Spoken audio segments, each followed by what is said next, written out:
చేనేత చిత్రాన్ని ఆవిష్కరించిన ఏసీపీ నర్సింలు 30 సంవత్సరాల సుదీర్ఘ చిత్రకళను కొనియాడిన ఏసీపీ జాతీయ చేనేత దినోత్సవం సందర్భంగా నేత మగ్గంపై నేతన్న నేస్తున్న చిత్రాన్ని అద్దం పట్టే విధంగా చిత్రించారు.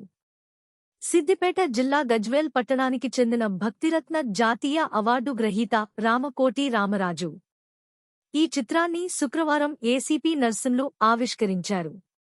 అనంతరం ఏసీపీ మాట్లాడుతూ చేనేత వస్త్రాలనే ధరించి చేనేతకు చేయూతనివ్వాలని కోరుతూ రామకోటి రామరాజు 2 రోజుల పాటు శ్రమించి చిత్రించిన చేనేత చిత్రం అద్భుతమని అన్నారు.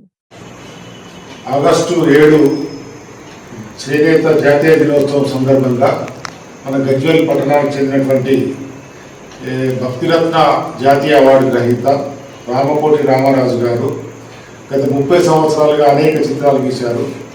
ఈరోజు కూడా నేతన్న యొక్క చిత్రపటాన్ని ఆవాలతో నిర్మించడం జరిగింది.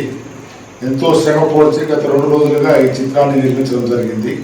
మరియు నిరంతరం అతను రామకోటి రామరాజు గారు రామాన్ కళ్యాణం అప్పుడు కానీ గోటి తలంబ్రాలను కూడా సేకరించి ఆధ్యాత్మిక సేవ చేస్తున్నాడు.